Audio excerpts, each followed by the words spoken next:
I'm sure there are many questions, but I'm going to ask you to hold them, put them in random access memory, write them down. We're going to have questions at the end on all three talks so we can compare all three venues. So now we want to move to the continent. You might think I'm inviting my friends for this afternoon. That's true. The next speaker is also a good friend. He is currently, and has been for quite a while, the Executive Vice President for Corporate Communications for Springer Science+Business Media. You heard some very effective comments from him this morning. And I've had the pleasure of working with Eric as he has served for the last 3 years as the chair of the STM Association. He has spent a lot of time dealing with Brussels and will tell you about a question that is the title of his talk. Does Brussels think publishers add value? Excellent question for a communicator.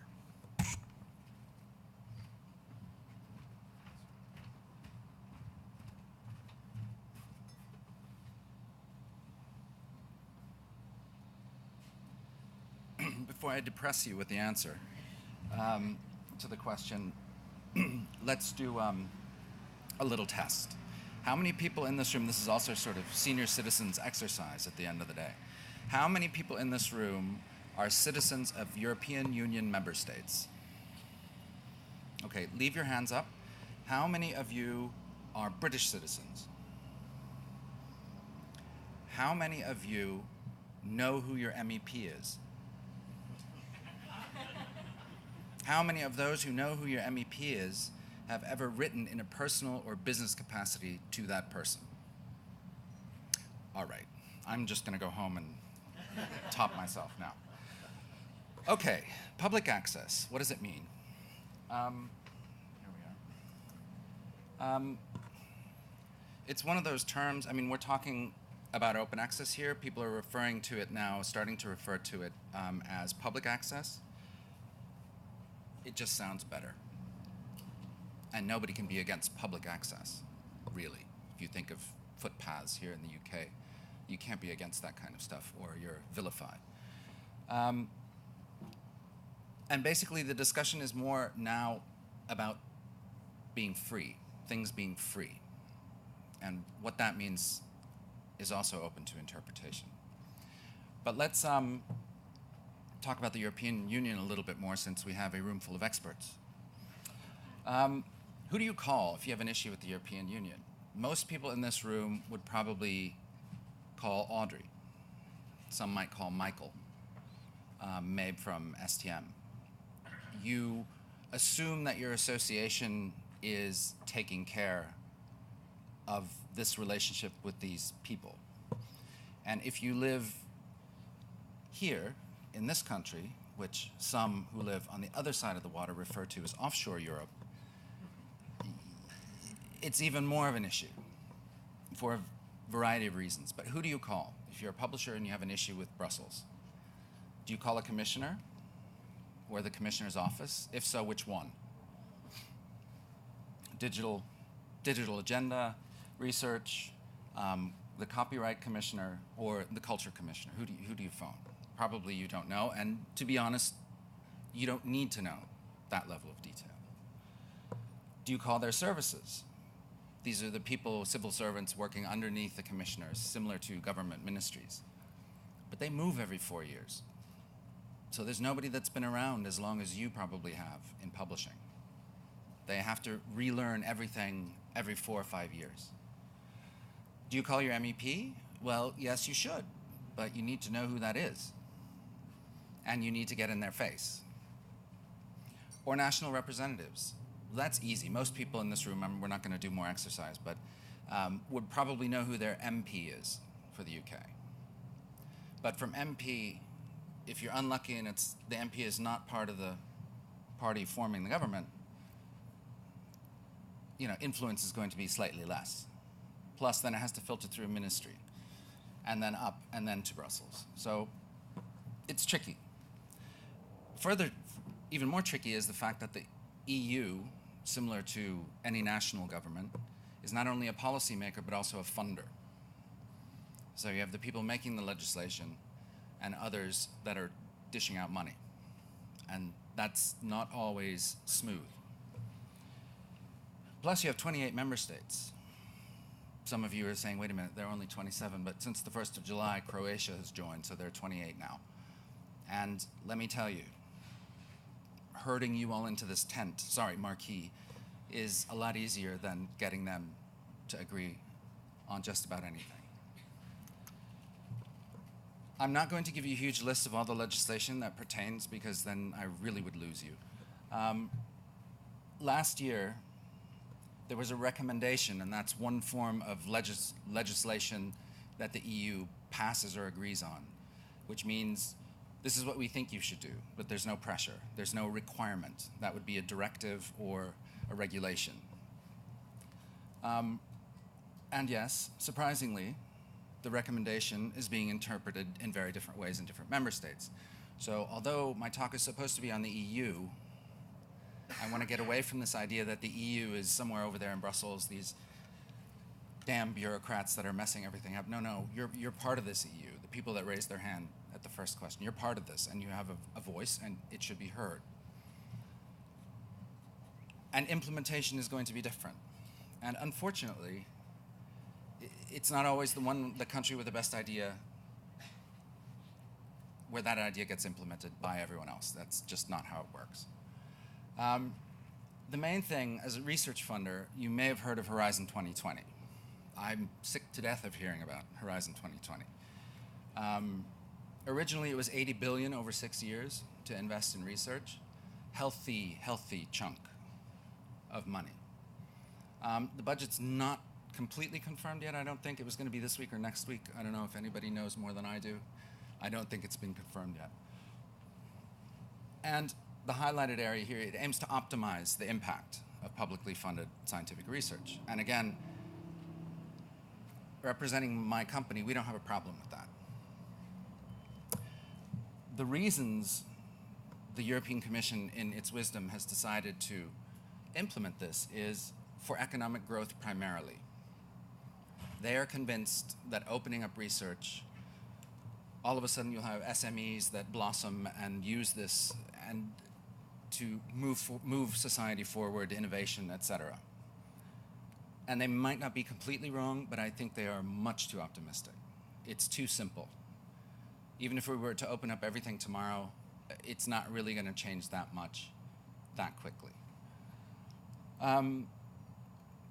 They want to better and more efficient science. This is always interesting when it comes from the center of the EU. Is that going to happen? I'm not so sure. Communication and cooperation across borders is happening already in most areas of science. And not so sure this is going to make a huge idea. Plus, we all know our researchers. Yes, cooperate, but share, avoid duplication. You have issues. It's similar to the pharmaceutical industry. Just because one of them is doing research in one area doesn't mean the other one will say, we'll let them do that one and we'll do this one. It would probably be illegal anyway. And improve transparency. Well, that's all fine. That's in just about every recommendation that you see from the EU. Success rates vary. And Horizon 2020 makes open access the general principle. And it's mixed green and gold. Gold APCs would be reimbursable. Problem is, again, this whole limit, funding, beyond funding, after funding, what happens to the money? They're very concerned about fraud, and with good reason if you look at some of the projects. And the green embargo is from 6 to 12 months. Now, the UK, I won't go into any great detail here, but this is the example because Stephen has already covered it. It has the most far-reaching policy. The process has been probably the most constructive. And what has come out is probably the most acceptable to all stakeholders. Does that mean that Germany and the Czech Republic and Spain and France are getting out their red, white, and blue pom-poms and singing God Save the Queen? No. No. Everybody knows that everybody has a better idea. There's also, I think, and this is a personal opinion, that given the UK's, how to put this politely, ambiguous fondness of the EU also might play a role. Then we have Germany, which is where I live. We had an 18-month dialogue, which started off quite good. It was a good mix with the Ministry of Research. There were smaller publishers, there were larger publishers, there was the Börsenverein, which is the German Publishers Association, and there were some very large funders. And Germany has some serious large funders as well. It's not just Wellcome. There are lots of them, they're big, and they're quite powerful. And this is the first time I've said this publicly. Basically, we screwed it up. We collectively are trade association and one of the large funders. And whether it was personal, they didn't get along, they didn't like each other, but both took extreme positions and it collapsed. And Springer, who, you know, we're the largest open access publisher, so we're not anti-open access. We generally like to find solutions wherever we can, prefer dialogue over shouting. We were very disappointed because we'd invested an awful lot of time in attending these meetings and discussing, and in smaller work groups. I mean, it was just long. So what happened? Zweitverwertungsrecht. This roughly translated means secondary usage right. So it's the author's right to self-deposit, manuscript version, so it's enforced green. But interestingly, the author cannot waive the right. So if you look at it from an author's rights perspective, you are clipping the wings of the authors. They no longer have the freedom to do with their intellectual property what they will. Now, Springer can live with this. Wiley can live with this. They probably don't like it. Other larger international publishers can pretty much live with this.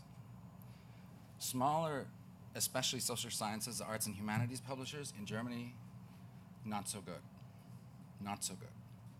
But instead of cooperating, the smaller publishers decided, let's paint Springer as a large international publisher and not a German publisher, and pull back and do the whole small to medium-sized enterprise, and we're local, they're not really local type thing. And it was blown. So it was very disappointing. Again, we can live with it. We can live with it. I mean, our policy roughly is 12 months green, 12-month embargo on the manuscript is fine with the author version, is fine with us. If you want it earlier, it's gold. No discussion. Spain. Spain was a little while ago. Funny that Spain was actually one of the first member states to actually discuss and implement, and it happened quite quickly. It wasn't elegant, it wasn't easy, but it was a clear victory for Barbara Calumenos, who is the public affairs person at STM on staff. And the bold bit is the bit she got in there, despite not speaking Spanish, working together with the Spanish Association. But it was a big success. But it was in May 2011, and so far, if you accept the Finch process, that was the first and only slight success. Lots of headaches, but we got it through. France, nothing's happening. I mean, Jean-Marc's in the audience. If this is wrong, tell me, because they keep saying it'll happen next month, and that's about 3 or 4 months ago. They're discussing it. It's being discussed. Some of the major French funders are involved. We'll see what happens. The Netherlands is active. They're going to implement something. If there's anyone from the Netherlands, maybe it's already happened. We didn't seem too worried about it because it was within our 12-month sort of cutoff. And Denmark has done a lot of things, but I'm not going to go into all the details because Denmark, as lovely as it is and as important research that is carried out there, I don't think a lot of us are involved, at least not physically present in the country. But back to the EU. We really have to pay attention. And I'm the last person in this room to say we all need to discuss copyright more. Because frankly, it's useful, but it's not very exciting to discuss. And I apologize to anybody that has spent their life dedicated to copyright.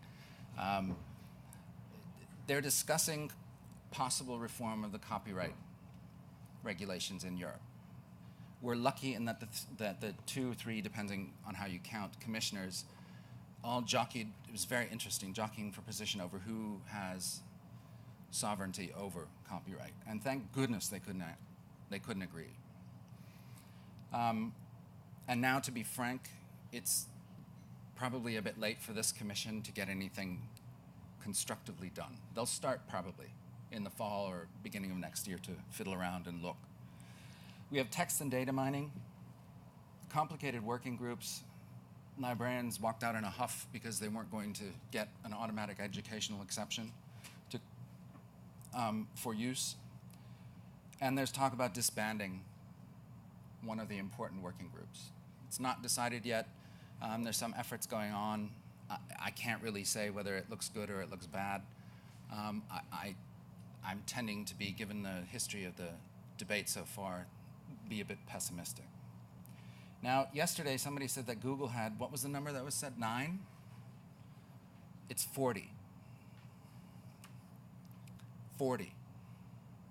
That includes direct employees that work in the Google office in Brussels, and it includes those trade associations and foundations and think tanks that Google directly controls. It does not include other associations, think tanks, and groups that Google is active in. 40. How many do we have? Maybe 2? Libraries have more lobbyists in Brussels than we do, than publishing does. Universities have more lobbyists in Brussels than we do. Funders have offices in Brussels. And again, this was mentioned earlier, this fallacious argument is really quite difficult to counter quickly in a soundbite and in a way that is credible. This is something I've been thinking about for 8 years, and I haven't come up with the answer, which I probably shouldn't have just admitted there, but there we are. And I know Grace has been working on it.